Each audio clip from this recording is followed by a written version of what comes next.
लोकसभा चुनाव को लेकर मुख्यमंत्री भजनलाल शर्मा के मैराथन दौरे लगातार जारी है।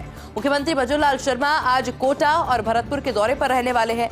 कोटा के जवाहर नगर स्थित एलएन सत्यार्थ में बैठक लेंगे। कोटा लोकसभा क्लस्टर कार्यकर्ताओं और कोर कमेटी की बैठक लेने वाले हैं। इसके अलावा कोटा, भीलवाड़ा और बारा झालावाड़ लोकसभा क्षेत्र के कार्यकर्ताओं की बैठक बोलेंगे।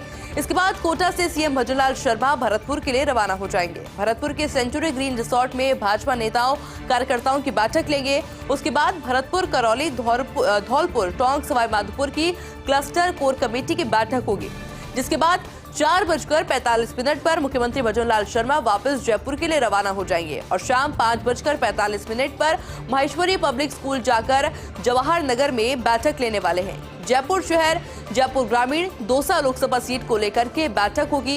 क्लस्टर बैठक इसको माना जा रहा है। कार्यकर्ताओं और बीजेपी कोर कमेटी की बैठक होने वाली है, यानी कि साफ तौर पर समझा जाए तो लगातार बैक टू बैक मैराथन दौरे मुख्यमंत्री भजनलाल शर्मा करते हुए नजर आ रहे हैं। और आज पूरा शेड्यूल हमने आपको बताया कि क्या कुछ शेड्यूल रहने वाला है मुख्यमंत्री भजनलाल शर्मा का, क्योंकि कुछ देर पहले हम आपको लाइव तस्वीर भी दिखा रहे थे जिसमें कार्यक्रम में वो शामिल हुए थे। अब यहाँ से सीधा कोटा जाने का उनका कार्यक्रम है। भरतपुर वो जाएंगे और उसके बाद में वापस से जयपुर आ जाएंगे। लगातार बैठकों का दौर जारी है, यानी कोई भी चूक बीजेपी नहीं चाहती है आगामी चुनाव को लेकर। इंडियन एक्सप्रेस में केंद्रीय मंत्री नितिन गडकरी के भाषण के अंश, Ramnath Goenka excellence in journalism award के मौके पर उनका संबोधन सुनने को मिला। और इस संबोधन में उन्होंने क्या कुछ कहा वो जरा आपको बता देते हैं। उन्होंने कहा कि समस्या मतभेद की नहीं है, ये है विचारों की दरिद्रता। आजकल हम ना दक्षिणपंथी में न वामपंथी, हम सभी अवसरवादी हैं और ये एक गंभीर मुद्दा है। इस पर विचार करने की बेहद जरूरत है। सुप्रीम कोर्ट ने केशवानंद भारती मामले में अपना फैसला सुनाया था। संविधान की मुख्य विशेषताओं को बदला नहीं जा सकता। इसके अलावा उन्होंने कहा कि इसी तरह हमारे मूल्य, इतिहास, संस्कृति, विरासत नहीं बदल सकते।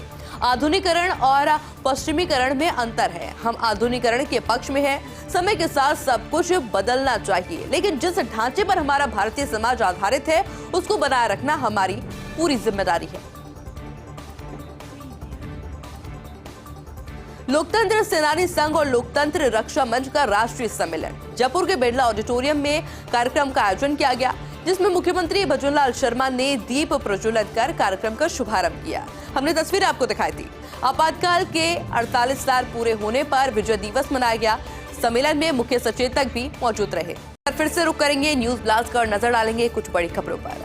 महाकाल की नगरी उज्जैन में भी बनेगा दीपदान का रिकॉर्ड। 26 लाख दीपों से जगमग होगी उज्जैन में शिप्रा नदी का तट। 9 अप्रैल को शिव ज्योति कार्यक्रम के तहत दीपदान होगा। महाकाल की नगरी यानी कि उज्जैन में अयोध्या का रिकॉर्ड तोड़ने की तैयारी की जा रही है। अयोध्या में 2023 में जलाए गए थे 22.23 लाख दीपक और आयोजन में 50,000 लीटर तेल और 4 क्विंटल रुई का इस्तेमाल किया गया था। 550 किलो कपूर सहित 50,000 मोमबत्ती और 10,000 माचिस के पैकेट मंगवाए गए थे। दीप प्रज्वलन पर करीब 5 करोड़ का खर्चा आया था और यही रिकॉर्ड तोड़ने की तैयारी अब उज्जैन में की जा रही है, क्योंकि महाकाल की नगरी की हम बात कर रहे हैं। उज्जैन में भी दीपदान का अब एक नया रिकॉर्ड बनने वाला है। इससे पहले आपने जब अयोध्या की तस्वीरें देखी होगी, जब जगमगाती हुई अयोध्या नजर आ रही थी, तब हर कोई चौंक गया था, हर किसी का मन प्रफुल्लित हो गया था उन तस्वीरों को देखकर। इस वक्त स्क्रीन पर जो आप तस्वीर देख रहे हैं वो तस्वीर है अयोध्या की एक तरफ, क्योंकि वहां पर दीपदान का एक नया रिकॉर्ड बनाया गया था, पर अभी इसी रिकॉर्ड को तोड़ने की तैयारी की जा रही है, क्योंकि 26 लाख दीपों से अब उज्जैन नगरी का शिप्रा नदी का तट जगमगाता हुआ नजर आएगा। 9 अप्रैल को शिव ज्योति कार्यक्रम के तहत दीपदान होगा। महाकाल की नगरी उज्जैन में अयोध्या का रिकॉर्ड तोड़ने की पूरी तैयारी हो चुकी है।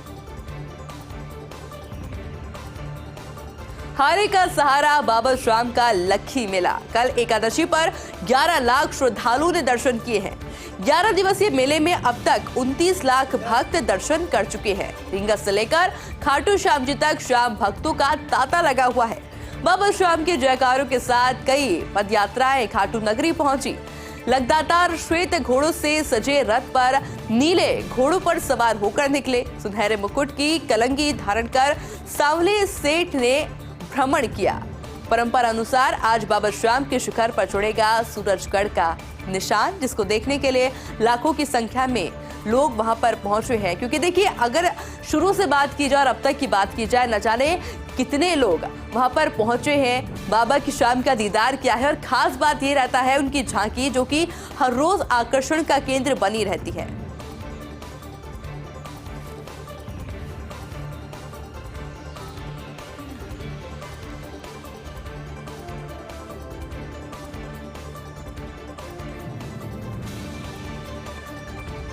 बीजेपी नेता प्रहलाद गुंजल आज कांग्रेस ज्वाइन करने वाले हैं और आज जयपुर में भाजपा छोड़ कांग्रेस में शामिल होंगे। पीसीसी मुख्यालय में बड़ा कार्यक्रम होगा। गुंजल बड़ी संख्या में गाड़ियों के काफिले के साथ में जयपुर पहुंच रहे हैं। अशोक गहलोत, सचिन पायलट, गोविंद डोटासरा मौजूद रहने वाले हैं। इसके अलावा कोटा मोदी लोकसभा सीट से कांग्रेस का टिकट पर चुनाव लड़ेंगे। पीसीसी चीफ डोटासरा ने शांति धारीवाल को भी कार्यक्रम में बुलाया है, लेकिन धारीवाल ने कार्यक्रम में आने को लेकर के अभी सहमति नहीं दी है। हाड़ौती के कांग्रेस नेता भी गुंजल के कांग्रेस ज्वाइन से पशु पेश में है। यानी कि देखिए, लगातार ये सिलसिला लगातार जारी है, क्योंकि लोकसभा चुनाव बेहद नजदीक है और ऐसे के अंदर कोई बीजेपी छोड़ के कांग्रेस ज्वाइन कर रहा है तो कांग्रेस छोड़कर बीजेपी ज्वाइन कर रहा है। क्योंकि इस वक्त हम बात कर रहे हैं बीजेपी नेता प्रहलाद गुंजल की, जो कि आज कांग्रेस ज्वाइन करने वाले हैं। आज जयपुर के अंदर भाजपा छोड़कर कांग्रेस में वो शामिल हो जाएंगे। पीसीसी मुख्यालय में ये बड़ा कार्यक्रम आज उसका होगा। गुंजल बड़ी संख्या में गाड़ियों के काफिले के साथ में जयपुर पहुंच रहे हैं और देखिए, उस वक्त पूर्व मुख्यमंत्री अशोक गहलोत, सचिन पायलट, गोविंद डोटासरा मौजूद रहने वाले हैं। कोटा मोदी लोकसभा सीट से कांग्रेस के टिकट पर वो चुनाव भी लड़ने वाले हैं। इसके अलावा जो जानकारी सामने आई है, पीसीसी चीफ गोविंद सिंह डोटासरा ने शांति धारीवाल को भी कार्यक्रम में बुलाया है, लेकिन अभी उन्होंने कार्यक्रम में आने की सहमति नहीं दी है। और देखिए, चिकित्सा विभाग से इस वक्त की बड़ी खबर सामने आ रही है। 600 से अधिक चिकित्सकों को किया गया है रीडेजिग्नेटेड। पीजी योग्यता के आधार पर कनिष्ठ विशेषज्ञ पद पर